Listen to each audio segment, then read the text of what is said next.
नमस्कार, अपन समाचारमा स्वागत छ। सुरु गरौँ हेडलाइन्सबाट।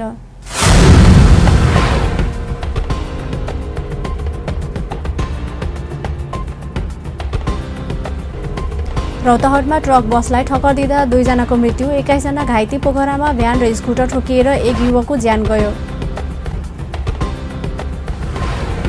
राज्य व्यवस्था समितिबाट दिइएको निर्देशनको विरोधमा लोकसेवा तयारी तदर्थ सङ्घर्ष समिति आन्दोलनमा उत्रिए।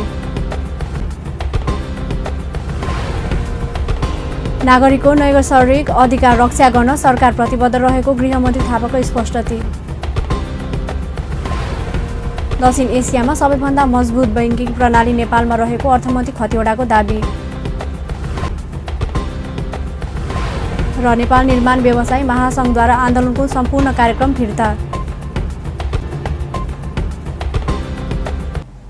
अब समाचार विस्तारमा। रौतहटको चन्द्रपुर नगरपालिकामा मङ्गलबार ट्रकले बसलाई ठक्कर दिँदा 2 जनाको मृत्यु भएको छ। दुर्घटनामा 21 जना घाइते भएका छन्। पूर्व पश्चिम राजमार्ग अन्तर्गत चन्द्रपुरको मङ्गलपुरमा को 1 ख 2625 नम्बरको ट्रकले रोकिराखेको ना 6 ख 9030 नम्बरको बसलाई राति 1 बजेतिर ठक्कर दिएको थियो। तीर्थयात्री बोकेको सो बस काठमाडौँबाट जनकपुर आउँदै थियो। दुर्घटनामा भारत उडिसाका 54 वर्षीय चरण विश्वलाल र 53 वर्षीय विजय कुमार जेनाको मृत्यु भएको इलाका प्रहरी कार्यालय चन्द्रनिगाहपुरले जनाएको छ। घाइतेमध्ये 2 जनाको वीरगञ्जमा र अन्य चन्द्रपुरका विभिन्न अस्पतालमा उपचार भइरहेको छ। घटना लगतै फरार भएका ट्रक चालक सुनसरीका रमेश कुमार चौधरीलाई प्रहरीले नियन्त्रणमा लिएको छ। पोखरामा भ्यानले ठक्कर दिँदा मङ्गलबार एक युवकको मृत्यु भएको छ। पृथ्वी चोकबाट अमरसिंह चोकतर्फ जाँदै गरेको 14 च 5812 नम्बरको भ्यानले सोही दिशातर्फ जाँदै गरेको ग 8 प 1914 नम्बरको स्कुटरलाई ठक्कर दिँदा स्कुटर चालक काभ्रेघर भई हाल पोखरामा मजदुरी गर्दै आएका 20 वर्षीय युवक कृष्णप्रसाद चौलागाईको मृत्यु भएको हो। दुर्घटनामा घाइते भएका उनको उपचारका लागि पोखरा हस्पिटल लैजाने क्रममा बाटोमै मृत्यु भइसकेको प्रहरीले जनाएको छ। भ्यानका चालक नवलपरासीका 40 वर्षीय कृष्ण सुवेदीलाई प्रहरीले नियन्त्रणमा लिएको छ। स्थानीय तहमा कर्मचारी नियुक्ति गर्ने विज्ञापन तत्काल रद्द गर्न लोकसेवा आयोगलाई सङ्घीय संसदको राज्य व्यवस्था तथा सुशासन समितिले निर्देशन विरोध गर्दै मङ्गलबारबाट काठमाडौँ आन्दोलन सुरु भएको छ। लोकसेवा तयारी तदर्थ सङ्घर्ष समिति नेपालले राज्य व्यवस्था तथा सुशासन समितिको सोमबार बसेको बैठकले सरकार र लोकसेवा आयोगलाई दिएको सो निर्देशन मान्य नहुने चेतावनी दिँदै काठमाडौँको माइतीघर मण्डलामा मङ्गलबार बिहानबाट आन्दोलन सुरु गरेको हो। सङ्घर्ष समितिमा आबद्ध विद्यार्थीहरूले संसदीय समितिले संविधान, कानुन र जनताको हित विरुद्ध सो निर्देशन दिएकाले त्यसका विरुद्ध सडक सङ्घर्ष सुरु गर्नु परेको बताएका छन्। उनीहरूले राज्य व्यवस्था समितिले सो निर्देशन फिर्ता नलिएसम्म आफूहरूको आन्दोलन जारी रहने चेतावनी पनि दिएका छन्।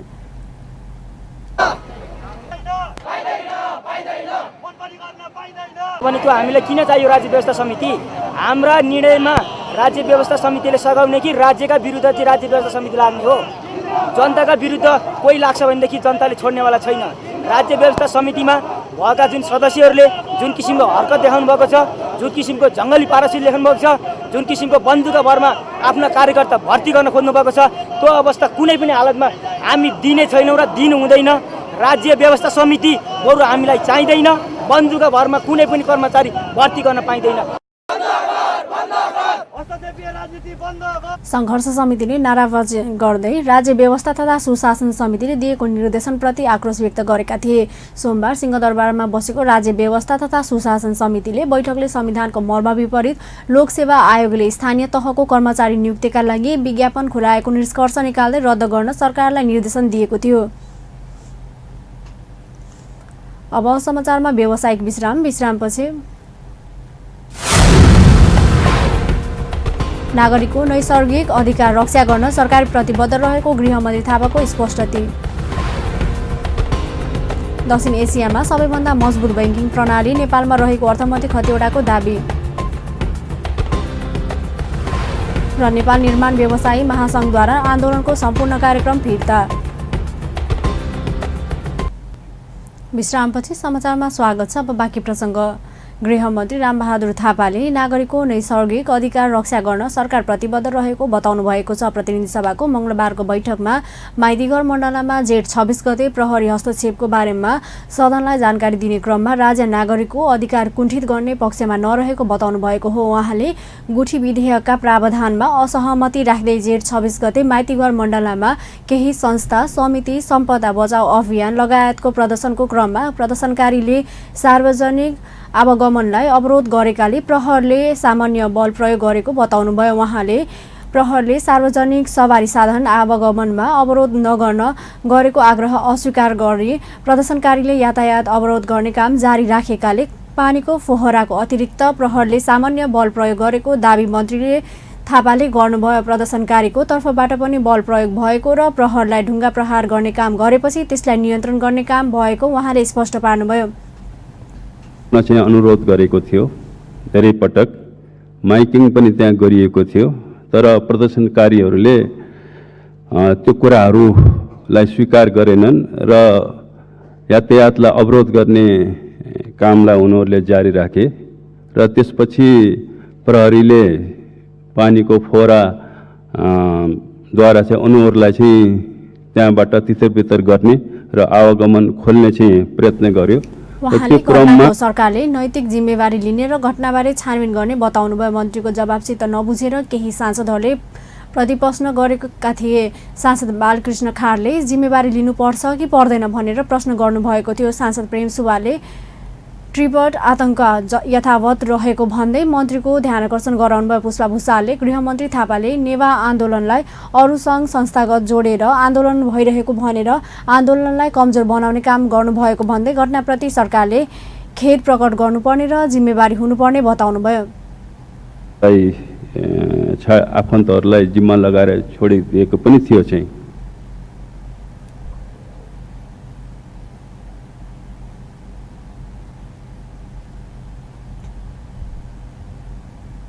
मण्डलामा भएको प्रहरी दमनको विरोधमा नेपाली काङ्ग्रेसले गृहमन्त्रीको जवाफ माग गर्दै सोमबारको सांसद बैठक अवरुद्ध गरेको थियो। त्यसपछि मंगलबारको बैठकमा गृहमन्त्री थापाले त्यसबारे सदनलाई स्पष्ट पार्नुभएको हो। नेपाली काङ्ग्रेसका सांसद राजेन्द्र कुमार केसीले सरकारलाई धर्म र संस्कृतिको चलाउने काम नगर्न चेतावनी दिनुभएको छ। प्रतिनिधि सभाको मंगलबारको बैठकमा सांसद केसीले सरकारले ल्याउन लागेको गुठी विधेयकको विरोध गर्दै काठमाडौँ उपत्यका नेवार समुदायको धर्म र संस्कृतिमाथि प्रहार गर्ने काम भए उपत्यका घेराबन्दी हुने चेतावनी दिनुभयो। सरकारले ल्याएको विधेयकबाट गुठियाहरू आतंकित भएको भन्दै उहाँले विधेयक उपत्यकावासीलाई कुनै पनि अवस्था स्वीकार्य नहुने चेतावनी दिनुभयो। संस्कृति र सम्पदामा विश्वास गर्दैनन्। कम्युनिस्टहरू चाडपर्व परम्परा र संस्कार मान्दैनन्। यो कम्युनिस्टको दर्शन हो, यो कम्युनिस्टको स्कुलिङ हो। आज यो चरितार्थ भएको छ सभामुखज्यू कि नेपाल जस्तो एउटा धार्मिक मुलुक, नेपाल जस्तो एउटा मन्दिरले भरिएको मुलुक, नेपाल जस्तो एउटा संस्कृतिले पहिचान बोकेको मुलुकमा आज गुठी जस्तो एउटा अत्यन्त संवेदनशील जुन क्षेत्रलाई प्रहार गरिएको छ गुठी विधेयकका मार्फतबाट सभामुख महोदय, कम्युनिस्टहरू त्यति मात्र होइनन्, कम्युनिस्टहरू संविधान पनि मान्दैनन्, कानुन पनि मान्दैनन् भन्ने मैले सुन्ने गर्थेँ सभामुख महोदय। अब त्यो पनि फिर्ता नलिएर त्यसको विरोधमा काठमाडौँ घेराबन्दी हुने र भयावह स्थिति सृजना हुने चेतावनी दिनुभयो। उहाँले प्रधानमन्त्रीले विदेशीको धर्म प्रचार गरेर हिन्दू धर्म समाप्त गर्ने खेलमा लागेको आरोप लगाउनुभयो। हिन्दू धर्म मात्रै नभए बौद्ध लगायतका धर्मका पनि गुठीहरू रहेको भन्दै धर्म संस्कृति ध्वस्त पार्ने गुठी विधेयक तत्काल फिर्ता गर्न उहाँले माग गर्नुभयो। संविधानको धारा 26 मा प्रश्न लेखिएको छ सभामुख महोदय कि 26 मा संविधानको धारा 26 मान्य मन्त्रीज्यूलाई म पढ्न अनुरोध गर्छु। धर्ममा आस्था राख्ने प्रत्येक व्यक्तिलाई आस्था अनुसारको धर्मको अवलम्बन अभ्यास र संरक्षण गर्ने स्वतन्त्रता हुनेछ। त्यसमा फेरि थपिएको छ सभामुख महोदय, प्रत्येक धार्मिक सम्प्रदायलाई धार्मिक स्थल तथा धार्मिक विधि सञ्चालन गर्न संरक्षण गर्ने हक हुनेछ भनेर लेखिएको छ सभामुख महोदय। यसलाई अपव्याख्या गरेर संविधानको अनुकूलको आएको छ भन्नु यो सर्वथा गलत छ सभामुख महोदय। सांसद केसीले भूमि सुधार मन्त्री पद्मा अर्यालले संविधानको गलत व्याख्या गरेको भन्दै संविधानलाई असरस अध्ययन गर्न आग्रह गर्नुभयो। सोमबारको बैठकमा मन्त्री अर्यालले संविधान अनुसार नै गुठी सम्बन्धी विधेयक आएको दावी गर्नुभएको थियो। सांसदहरूले समसामयिक विषयमा सरकारको ध्यानकर्षण गराएका छन्। प्रतिनिधि सभाको मंगलबारको बैठकको शून्य समयमा सांसदहरूले समसामयिक र क्षेत्रगत विषयमा सरकारको ध्यानकर्षण गराएका हुन्। सांसद गंगा चौधरी सत्यौंगलाले सामन्तको अन्त्य गरे भएकाले गुठी विधेयक जसरी पनि ल्याउनु पर्ने धारणा राख्नुभयो। सांसद झपट बहादुर रावलले कैलाली र कञ्चनपुरमा यही जेठ 23 गते बिहीबार साँझ आएको हावाहुरीका कारण ठूलो जनधनको क्षति भएको र पीडितहरू अहिले पनि खुला आकाशमुनि बस्न बाध्य भएको भन्दै तत्काल उचित व्यवस्थाको साथै राहत र क्षतिपूर्तिको व्यवस्था मिलाउन सरकारको ध्यानकर्षण गराउनुभयो। भन्दा पहिले त्यो विधेयकको भ्रूण हत्या गर्न खोजिँदैछ, त्यो कदापि हुनु भएन। त्यो गुठीको जमिनसँग हजारौं भूमिहीन जोताहा किसानहरूको छोराछोरीको भविष्य गाँसिएको छ, त्यो चकनाचुर पार्न खोजिँदैछ। फेरि पनि प्रतिपक्षले गरिबहरूको लिएर जोताहा किसानहरूको ठुलो धनजनको क्षति भएको छ। कैलाली र कञ्चनपुरमा आएको हावाहुरीले 2 जनाको मृत्यु भएको छ। हावाहुरीका कारण गोदावरी नगरपालिका मजगाउँ बस्ने वीरबहादुर चौधरी र टिकापुर 2 राजीपुर बस्ने लाहानु चौधरीको मृत्यु भएको छ। हावाहुरीका कारण कैलालीमा 84 र कञ्चनपुरमा 23 जना गरी जम्मा 107 जना घाइते भएका छन्। घाइते मध्ये केहीको अवस्था गम्भीर समेत रहेको छ। घाइतेहरू मध्ये केहीको नेपाल र भारतका विभिन्न अस्पतालहरूमा अहिले उपचार भइरहेको छ। हावाहुरीले कैलालीमा 10,060 घर र कञ्चनपुरमा 571 घर गरी जम्मा। सांसद उमाशंकर अरगरिया धनुषा जिल्लामा निर्माण भइरहेको हुलाकी सडकको गुणस्तरीय अनुगमन गर्न सरकारको ध्यानकर्षण गराउनुभयो। सांसद उमा रेग्मीले जेठ 3 गते चितवन गोन्द्राङमा नेकपाका कार्यकर्ताहरूले ढाड चलाउँदा जाँदा प्रहरी सहायक निरीक्षक कल्पना खड्कामाथि नै पेट्रोल खन्याएर आगो लगाइएको घटनाप्रति सरकारको गम्भीर ध्यानकर्षण गराउने घटनाका दोषीलाई कारबाहीको माग गर्नुभयो।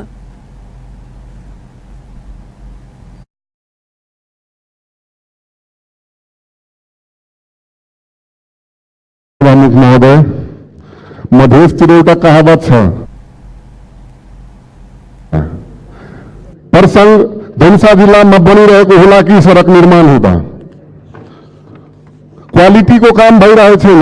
ठेकेदार नेकपाको प्रदेश सभा सदस्य भएको हुनाले ठेकेदारलाई कसैले कारबाही गर्ने कि नगर्ने, त्यसैले हुलाकी सडकलाई क्वालिटी कन्ट्रोलको काम गराउनको लागि पटक पटक सदनमा मार्फत सभामुख मार्फत सरकारलाई ध्यान आकर्षण गराइराखेको अवस्था छ र आज पनि जोरदार माग गर्न चाहन्छु कि हुलाकी सडकलाई राम्रोसँग काम होस्। क्वालिटी कन्ट्रोल उद्योग वाणिज्य संघका अध्यक्ष लगायतका जत्थाहरूले गोन्दाङको ढाड जलाउन जाँदा त्यहाँ प्रहरी सहायक निरीक्षक महिला कल्पना खड्काले त्यो उच्छृङ्खल कार्यलाई रोक्न जाँदा कल्पना खड्कामाथि नै पेट्रोल खनाएर उनलाई आगो लगाइएको। सांसद अमृता थापा इन्दुकुमारी शर्माले लोकसेवा आयोगको विज्ञापन खारेज गर्न संसदीय समितिले दिएको निर्देशनको स्वागत गर्नुभयो। संघीय संसदको महिला तथा सामाजिक समितिले सरकारको काम कारबाहीप्रति असन्तुष्टि जनाएको छ। समितिले तयार पारेको वार्षिक प्रतिवेदनको मस्यौदामा दिएको निर्देशनको पूर्ण पालना भएको भन्दै सरकारको काम कारबाहीप्रति असन्तुष्टि जनाएको उल्लेख गरिएको हो। सहमतिको मंगलबार बसेको बैठकमा सो मस्यौदा प्रतिवेदनको माथि छलफल शुभारम्भ गर्दै समितिकी सभापति निरुदेवी पालले समितिबाट दिएको निर्देशन सरकारले पूर्ण रूपमा पालना गरेको दावी गर्नुभयो। उहाँले पशुपति वृद्धाश्रममा रहेका ज्येष्ठ नागरिकलाई नागरिकताको व्यवस्था गर्न दिएको निर्देशन पनि सरकारले कार्यान्वयनमा ल्याएको पनि स्मरण गराउनुभयो। आवश्यक निर्देशन वा राय सल्लाह दिन थियो। राष्ट्रिय महिला आयोग, राष्ट्रिय दलित आयोग, राष्ट्रिय समावेश सडकमा भएका बालबालिकाहरूलाई चाहिँ कम्तीमा पनि सम्बन्धित ठाउँमा पुगाउने काम पनि हामीले गरेका छौँ र समितिले दिएको निर्देशनको सवालमा भन्नुपर्दा समितिले जति पनि निर्देशन दिएको छ सरकारले नमानेको भन्ने कुरा छैन, सरकारले मानेको छ। कतिपय कुरा चाहिँ नीति नियम बनाएर मान्न पर्ने अवस्था छ भने कतिपय चाहिँ तत्कालै पनि सम्बन्धित निकायहरूलाई बोलाएर सरकारले समितिले दिएको निर्देशनहरू कार्यान्वयन गरेको अवस्था छ र कतिपय अब अहिले पनि हामीले बालबालिकाका सम्बन्धमा होस् वा ज्येष्ठ नागरिकका सम्बन्धमा होस् संविधानमै उल्लेख भएका कुराहरूलाई पनि कतिपय बेलामा चाहिँ परिमार्जन गर्नुपर्ने अवस्था पनि हामीले सरकारलाई चाहिँ निर्देशन दिएका छौँ र सरकारले त्यसलाई चाहिँ कार्यान्वयन गर्ने अवस्थामा आइपुगेको छ। यो कुरा म तपाईँहरूलाई जानकारी गराउन चाहन्छु। जस्तो पशुपति वृद्धाश्रममा हामी जाँदा त्यहाँ वृद्ध बाआमाहरूको चाहिँ नागरिकता पनि नभएको अवस्था पनि हामीले फेला पारेका थियौँ र करिब 1 महिनाभित्रमै उहाँहरूले चाहिँ सम्बन्धित पक्षहरूलाई जिल्ला सरकारलाई महिला हिंसा अन्त्यका लागि अभियान सञ्चालन गर्न दिएको निर्देशन पनि पालना गरेको समितिको दाबी छ। अब समाचारमा पूर्ण व्यावसायिक विश्रामपछि दक्षिण एसियामा सबैभन्दा मजबुत बैंकिङ प्रणाली नेपालमा रहेको अर्थमन्त्री खतिवडाको दाबी र नेपाल निर्माण व्यवसायी महासंघद्वारा आन्दोलनको सम्पूर्ण कार्यक्रम फिर्ता।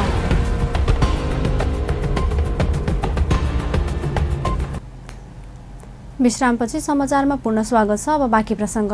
अर्थमन्त्री डाक्टर युवराज खतिवडाले दक्षिण एसियामा सबैभन्दा सुदृढ बैंकिङ प्रणाली नेपालमा रहेको दाबी गर्नुभएको छ। अर्थमन्त्री खतिवडाले नेपालको बैंकिङ प्रणाली राम्रो भएकै कारण विदेशी बैंकहरूले नेपालको बैंकलाई ऋण दिन सुरु गरेको पनि स्पष्ट पार्नुभयो। अर्थमन्त्री खतिवडाले बैंकिङ प्रणाली राम्रो भएकाले नेपालमा वैदेशिक लगानी भित्रिने सम्भावना बढेर गएको समेत बताउनुभयो। मङ्गलबार काठमाडौँको टङ्गालमा निष्पेक्ष तथा कर्जा सुरक्षण कोष कार्यालयको भवनमा शिलान्यास गर्दै उहाँले निक्षेप बीमा कार्यक्रमलाई अझै प्रभावकारी बनाउँदै लैजानुपर्नेमा जोड दिनुभयो।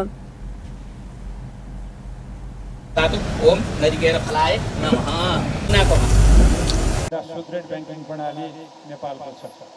निष्क्रिय कर्जा 1% को हाराहारीमा सम्पूर्ण परिसूचकहरू चाहे कर्जा निक्षेप अनुपात होस्, चाहे त्यो पुँजी र निक्षेपको अनुपात होस्, चाहे अरू धेरै परिसूचकहरू हुन्, त्यसमा नेपालको ब्याङ्किङ प्रणाली राम्रो छ। त्यही भएर विदेशी ब्याङ्कहरूले पनि पत्याउन थालेका छन् नेपाली ब्याङ्कहरूलाई ऋण दिनको लागि। अब हाम्रो नेपालको सोभरेन रेटिङ भइसकेपछि अझ नेपालमा यस्तो ऋण लगानी र अन्य स्वपुँजी लगानी गर्ने अवसर पनि बढ्छ। तर यो सँगसँगै अब यो कोषका केही दायित्वहरू थपिएका छन्। कार्यक्रममा कोषका प्रमुख कार्यकारी अधिकृत विष्णुबाबु मिश्रले कोषले चालु आर्थिक वर्षको 9 महिनामा 2 अर्ब मुनाफा आर्जन गर्न सफल भएको जानकारी दिनुभएको थियो। उहाँले सबै प्रदेशको कोषको शाखा कार्यालय स्थापनाका लागि जग्गा खरिदको काम सम्पन्न गरिएको पनि बताउनुभयो। भवनको माननीय अर्थमन्त्रीबाट शिलान्यास भइरहेको छ भने साथै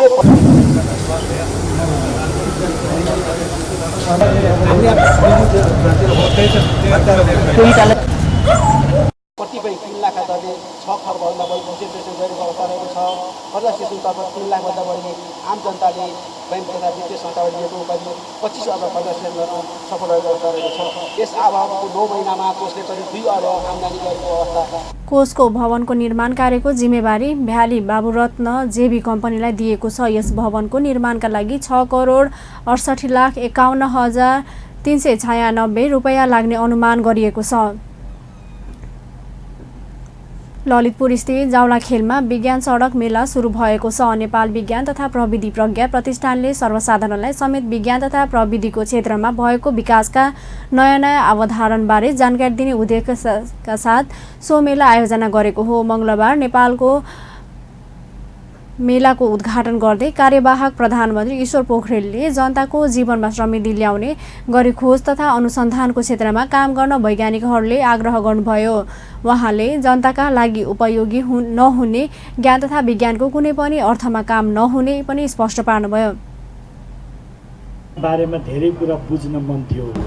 श्रीमान गणेश शाहजी र आमन्त्रित राष्ट्र वैज्ञानिक सङ्घ संस्था, मैले त्यो सम्मेलनका बारेमा धेरै कुरा बुझ्न मन थियो। धन्यवाद रामिलाजी।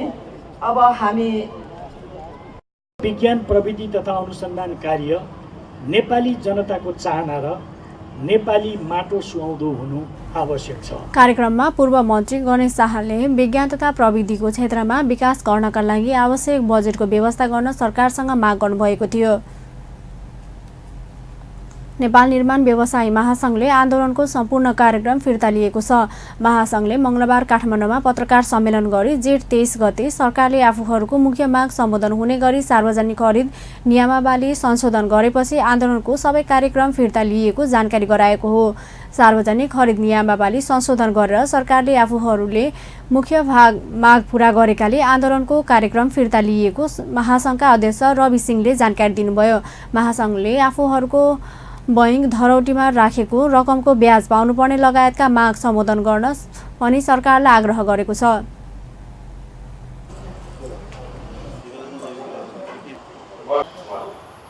गरेर वार्ताद्वारा नै यो खरिद ऐनलाई संशोधन गर्न हामीले पहल गरेका छौँ र सरकारले सकारात्मक रूपमा यो खरिद ऐन बनाउँदाखेरि तपाईँहरूसँग सहकार्य गर्छौँ भनेर भन्नु भएको हुँदाखेरि अहिले आन्दोलनको सम्पूर्ण कार्यलाई स्थगित गरिएको छ र अब हामीले आन्दोलन कार्यक्रम स्थगित गर्ने बित्तिकै अहिले हामी सबभन्दा पहिला इजाजत पत्र दिएर सुरुवात गर्न लागिरहेका थियौँ। अब त्यहीँबाट भएपछि सरकारले हामीसँग साँच्चै नै सहकार्य गर्ने भएपछि आन्दोलन गरिराख्न आवश्यक भएन। महासंघले आफूहरूको सबै काम सार्वजनिक खरिद ऐन संशोधनको बेला सम्बोधन गर्ने प्रतिबद्धता प्रधानमन्त्री केपी शर्मा ओली आफैले गरेपछि तत्कालका लागि आन्दोलनका सम्पूर्ण कार्यक्रम स्थगित गरिएको पनि स्पष्ट पारेको छ। कालो सूचीमा परेका निर्माण कम्पनीलाई ठेक्का नदिने लगायतका प्रावधान सहितको सार्वजनिक खरिद नियमावली ल्याएपछि महासंघले त्यसको विरोध गर्दै आन्दोलन सुरु गरेको थियो। अन्त्यमा हेडलाइन्स पुनः एकपटक। रौतहटमा ट्रक बसलाई ठक्कर दिँदा 2 जनाको मृत्यु 21 जना घाइते। पोखरामा भ्यान र स्कुटर ठोकिएर 1 युवकको ज्यान गयो। राज्य व्यवस्था समितिबाट दिएको निर्देशनको विरोधमा लोक सेवा तयारी तर्फ संघर्ष समिति आन्दोलन उत्रिए। नागरिकका नैसर्गिक अधिकार रक्षा गर्न सरकार प्रतिबद्ध रहेको गृहमन्त्री थापाको स्पष्टति। दक्षिण एसियामा सबैभन्दा मजबुत बैंकिङ प्रणाली नेपालमा रहेको अर्थमन्त्री खतिवडाको दाबी। र नेपाल निर्माण व्यवसायी महासंघद्वारा आन्दोलनको सम्पूर्ण कार्यक्रम फिर्ता। हस्त अपन न्युज अहिलेलाई यति नै। पल पल खबर तेज नजर हेर्दै रहनुहोला अपन टेलिभिजन। नमस्कार।